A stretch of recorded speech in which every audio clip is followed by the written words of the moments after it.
Бисмилляхи рахмани рахим. Президент Чеченской Республики Ичкерия Аслан Масхадов. Пользуясь случаем, я постараюсь ответить на вопросы, заданные корреспондентами радио «Свобода». Первый вопрос по поводу последних терактов в России и особенно террористический акт по захвату заложников, детей в городе Беслан. Отвечая на этот вопрос, сказал бы следующее. Особенно по поводу трагедии в городе Беслан. Да, это трагедия, это кощунство. Подобные методы ничего общего не имеют с борьбой чеченского народа и чеченских муджахедов, потому что этому нет оправдания. Я и муджахеды, которые с оружием в руках воюют против оккупационных войск, против федеральных войск, мы все до глубины души возмущены этим фактом, выражаем искреннее соболезнования родственникам погибших детей и близких. И также приносим свои извинения осетинскому народу. Независимо, кто взял или кто возьмет на себя ответственность за эту трагедию, независимо, были там чеченцы или нет. Мы считаем, что главная причина, что совершаются подобные террористические акты по захвату живых людей, заложников, это причина одна: продолжающаяся война в Чечне. Вот уже 13 лет.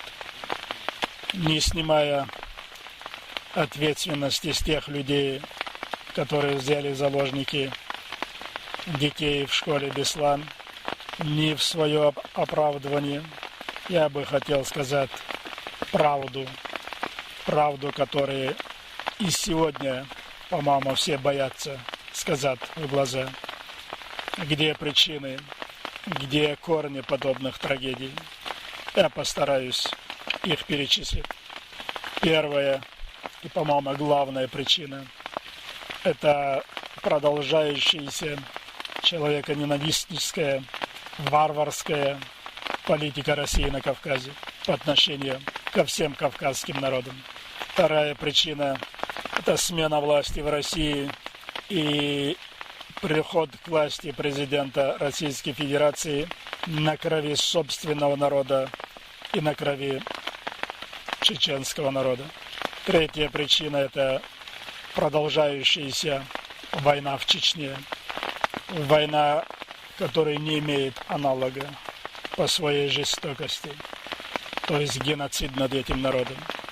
Последние 5 лет все чеченские дети, весь народ Чечни находится в заложниках, и они испытывают на себя государственный терроризм со стороны России. Четвертая причина – это болезненная амбициозность президента Путина, по-моему, доведенная до невменяемости. Кто увидел лицо Путина, когда ему задают вопрос, связанный по Чечне, о чеченцах, по-моему, мне не дадут соврать. Его игра в рейтинге, по-моему, дошло до того, что обесценена кровь не только чеченцев, но уже, по-моему, даже грудных детей в Осетии. Мы много раз предлагали и предлагаем президенту Российской Федерации остановить эту кровавую войну. И все один день прекратится. И убийство людей, и страдания людей, и террористические акты. Все в один день прекратится. Ну, по-моему, из-за болезненных воображений ему все время мерещится международный терроризм, доведенный до интервенции всех государств против России, чтобы расчленить Россию, раздробить Россию, развалить Россию. Хотя мы все не слепые, не видят, что Россия давно уже развалена, он его, по-моему, добивает. Я со всей ответственностью заявляю, что нет никакой интервенции, нет никакого и близко международного терроризма. Это все выдумки, это выдуманный образ врага, фундаментализм, исламский экстремизм, международный терроризм. Наверное, так выгодно.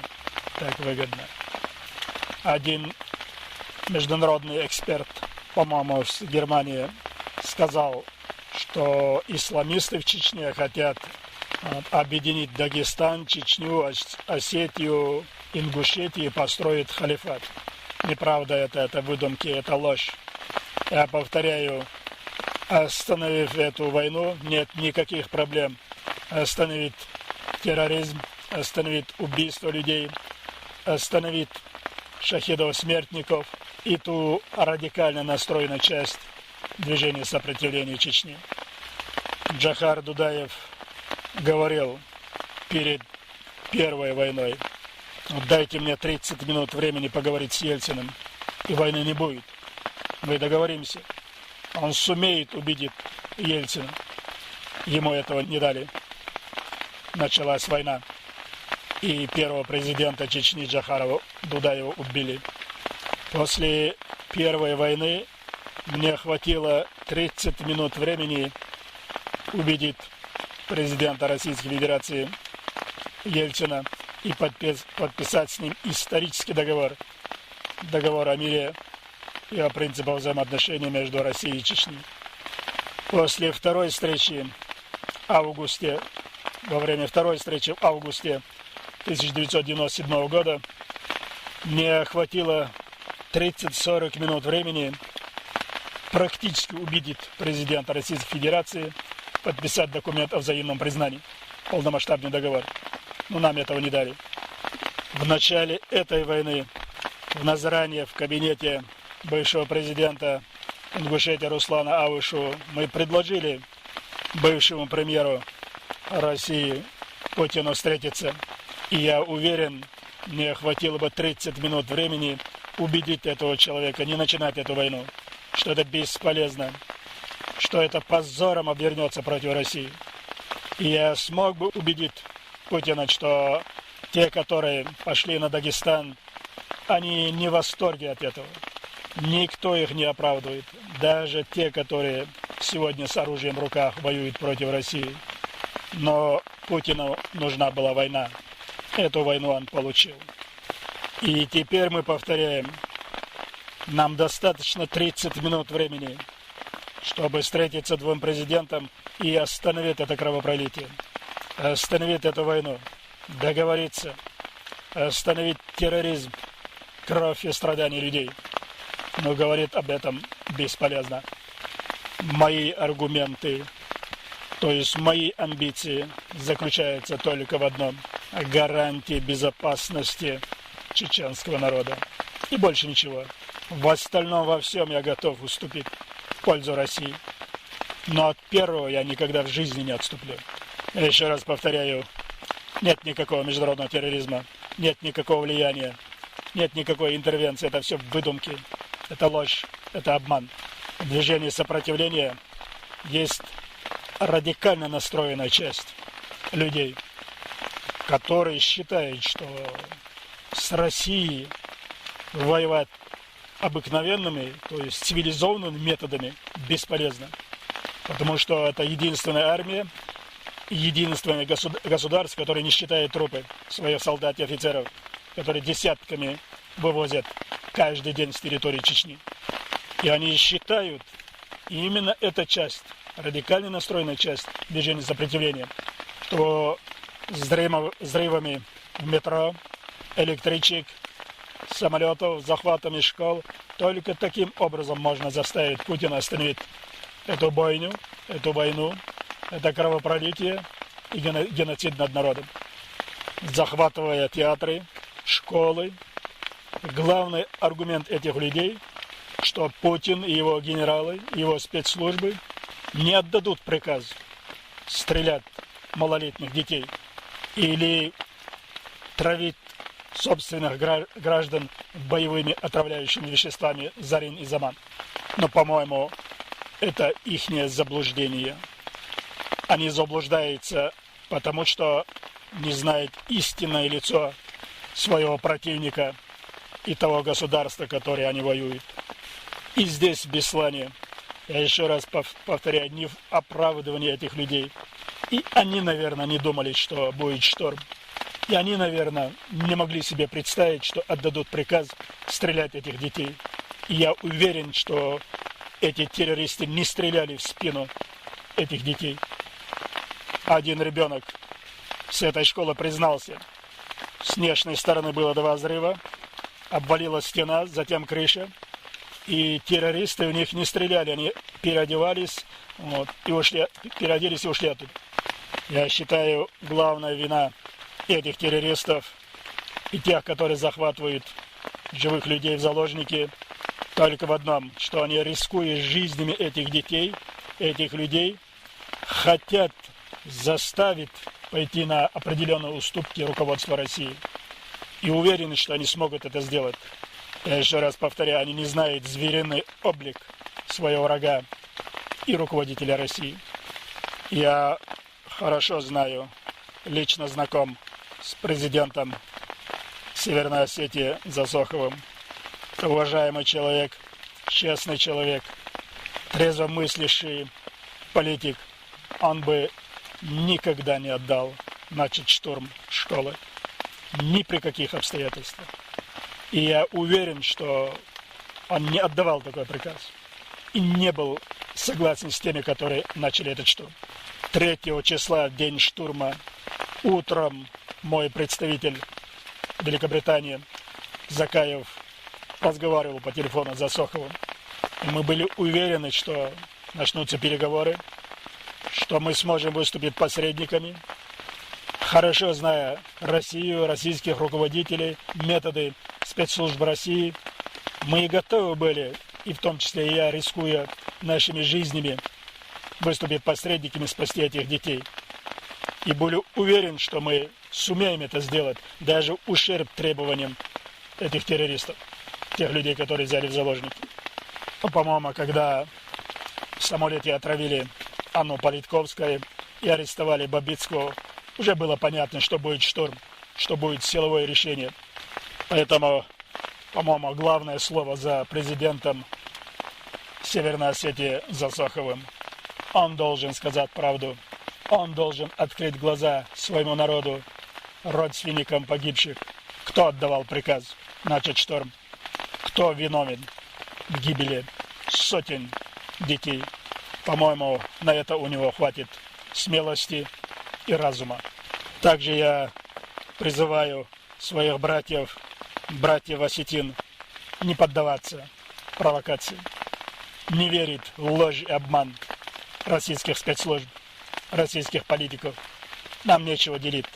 Мои братья, уже налицо идет настоящая травля. На юге Осетии идет травля осетин и грузин. И на Северном Кавказе уже идет травля, особенно после этой трагедии, осетин, ингушей и чеченцев.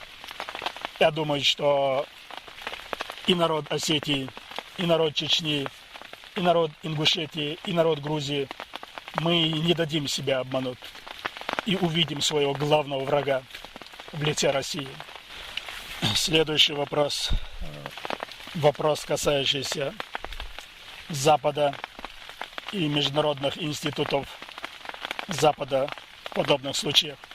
Я бы сказал следующее. До глубины души нас возмущает слепота и особенно лицемерие некоторых руководителей западных государств и особенно руководства Организации Объединенных Наций. Вот уже 5 лет продолжается заигрывание этих руководителей с руководством России. В июне в Комитете по правам человека Организации Объединенных Наций ставился вопрос о нарушении прав человека в Чечне и проголосовали против, то есть в пользу России. Это надо было быть действительно в высшей степени быть лицемерами или слепыми, не увидят и геноцид Чечни, а не только нарушение прав человека. По-моему, для тех руководителей, которые я говорю, западных государств, президент Путин удобная фигура, потому что его в любое время можно уличить в совершении военных преступлений в Чечне и преступлений против человечества. Хотя эти руководители на это сегодня закрывают глаза. Они не могут, не видят, наверное, они не слепые, не видят приход власти этого человека, кто отдавал приказ взорвать собственные дома в Буйнакске, Волгодонске, Москве, что военные преступления в Чечне совершаются по личному указанию президента Российской Федерации, убийство видных политиков, правозащитников России, Ющенкова, Щекочихина, Боровика, Лебедя, Политковской, отравление Политковской, что собственных граждан в театре Нордост отравили боевыми отравляющими веществами лично по указанию президента Путина. И сегодня в Беслане штурм этой школы начат лично по его приказу, по его указанию. Поэтому, по-моему, тем господам, которые сегодня целуются с Путиным и Шредером, и Шираком, горе-демократам, тоже, по-моему, надо знать, что они тоже несут ответственность за трагедию в Беслане. Им безразлична кровь и страдания чеченцев, чеченских детей, осетинских детей. У них только интересы, энергоресурсы или региональные интересы. И больше ничего. Спасибо за внимание.